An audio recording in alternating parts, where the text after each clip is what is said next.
Hello friends, welcome back to this channel. दोस्तों, इस video में आरबीएल बैंक के लिए बातचीत करेंगे, लेकिन उससे पहले आप लोगों से दो रिक्वेस्ट करना चाहूँगा।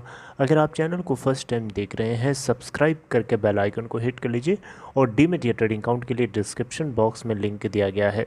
देखिए, आरबीएल बैंक के अंदर प्रीवियस ट्रेडिंग सेशन में आग लगी हुई थी। आग लगने के पीछे का बहुत ही बड़ा कारण है, वो कारण मैं आपसे डायरेक्टली डिस्कस करना चाहता हूँ। दोस्तों, आरबीएल बैंक ने क्वार्टर 4 के अंदर धमाका कर दिया है।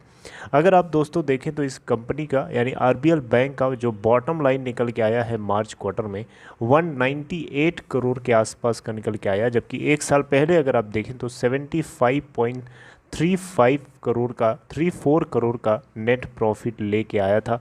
तो आप देख सकते हैं, डबल से भी ज़्यादा का प्रॉफिट जनरेट करना इस बैंक के लिए बहुत बड़ी बात थी और शायद इसी की वजह से 13% से भी ज़्यादा का इसने उछाल दिखा दिया। अगर आप देखें तो लास्ट ट्रेडिंग सेशन में ये ओपन हुआ था 106.20 के ऊपर, जबकि ये गैप अप ओपनिंग हुई थी। इससे पहले अगर आप देखें तो क्लोजिंग प्राइस था 101.70 का। इतनी गैप अप ओपनिंग होने के बावजूद भी 114.95 का पूरे इंट्राडे में हाई बना डाला और 110.85 के ऊपर लगभग 9% की तेज़ी के साथ ये बंद हुआ। करस्पॉन्डिंग 6,645 करोड़ रुपए इस कंपनी की मार्केट कैपिटलाइजेशन है। इसका 52 वीक लो 100.80 का है और हाई है दोस्तों 226.45 का 40 का। अगर आप दोस्तों देखें तो कुछ और पॉइंट्स यहाँ पे जो आपको ध्यान देना चाहिए। अगर हम पूरे फाइनेंशियल ईयर 2022 के चारों क्वार्टर्स के मिला के देखें तो 74.74 करोड़ का इनको नेट बेसिस पे लॉस हुआ है, जबकि फाइनेंशियल ईयर 2021 के चारों क्वार्टर्स में मिला करके नेट इनको बेसिस पे 507.78 करोड़ का प्रॉफिट हुआ था। अगर आप दोस्तों देखें तो यहाँ पे ये जो कंपनी का जो शेयर प्राइस लगभग जहाँ ट्रेड हो रहा है, ये इसके 5 दिन 20 दिन 50 दिन 100 दिन और 200 दिनों के मूविंग एवरेज से नीचे है। तो यहाँ पे कुछ लोग बहुत ही अट्रैक्टिव वैल्यूएशन समझ रहे हैं, जैसे कि यहाँ पे मार्केट्स मोजो के हिसाब से अगर आप देखें तो स्टॉक जो है इस बैंक का काफ़ी इसके एवरेज हिस्टोरिकल वैल्यूएशन से नीचे ट्रेड हो रहा है, डिस्काउंट पे ट्रेड हो रहा है। तो एक बहुत ही अट्रैक्टिव वैल्यूएशन है। हालांकि आपको बताना चाहूँगा, यस सिक्योरिटीज़ की तरफ से 126 का टारगेट दिया गया है, जबकि जेपी मॉर्गन ने न्यूट्रल रेटिंग रखी हुई है इस बैंक के लिए और इसका टारगेट प्राइस है 110 का।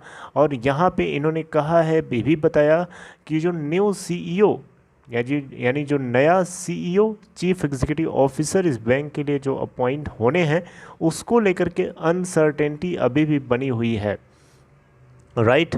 और यहाँ पे ये भी बताया जा रहा है कि सिंगल डिजिट का रिटर्न इनके इक्विटी प्रोफाइल के ऊपर आता हुआ दिख सकता है, जिसकी वजह से ये एक तरीके से बैंक के स्टॉक राइज के ऊपर एक कैप लगी हुई है इस पॉइंट ऑफ व्यू से।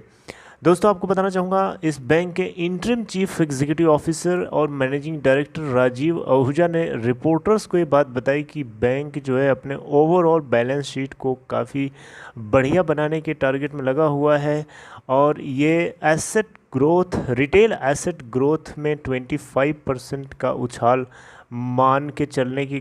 मानकर चलना चाह रहे हैं on the back of performance in segments like credit cards, micro loans, housing and used car lending. तो इस तरीके के सेगमेंट्स के ऊपर इनको विश्वास है कि यहाँ से इनको कुछ बेहतर होता हुआ दिख सकता है, जिसकी वजह से ये 25% रिटेल एसेट ग्रोथ के अंदर उम्मीद लगाए पड़े हुए हैं। दोस्तों, नेट इंटरेस्ट इनकम अगर हम देखें तो इस बैंक की इस क्वार्टर में 25% से ग्रो होती हुई 1131 करोड़ की देखने को मिली, राइट। नेट इंटरेस्ट मार्जिन 5.04% का निकल के आया है, राइट।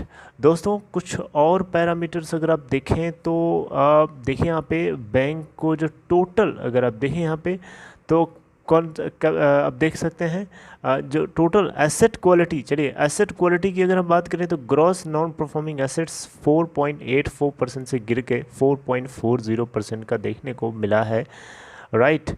और अगर आप देखें यहाँ पे तो इससे पहले यहाँ पे प्रेसिडिंग क्वार्टर में ग्रॉस स्लिपेजेस अगर आप देखिएगा तो 619 करोड़ का इस बार देखने को मिला, जबकि 766 करोड़ का मिला था एक साल पहले सेम क्वार्टर में। ये दोस्तों जो मैंने बात बताई आपको, ये ग्रॉस स्लिपेजेस है, राइट, ये मार्च क्वार्टर का है। जबकि अगर आप देखें यहाँ पे तो एसेट क्वालिटी में GNPA आपको मैंने ऑलरेडी बताया 4.4%, जबकि 4.84% इनको सेम क्वार्टर लास्ट ईयर देखने को मिला था। नहीं, 4.84% इनको दिसंबर क्वार्टर में देखने को मिला था, जबकि इस बार 4.4% का देखने को मिला। तो ग्रॉस नॉन परफॉर्मिंग एसेट्स में गिरावट है, जो कि एक अच्छा सिग्नल है।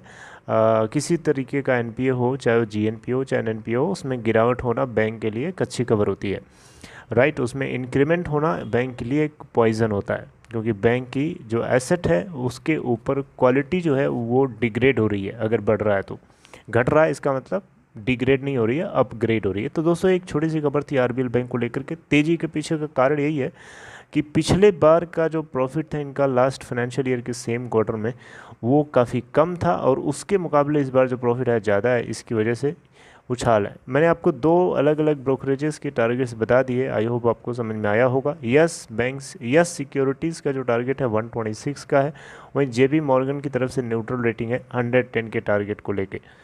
ओके, तो चलिए अपना ख्याल रखिए दोस्तों। अगर आपको ये कंटेंट अच्छा लगा हो, लाइक कर सकते हैं, एंड टेक केयर।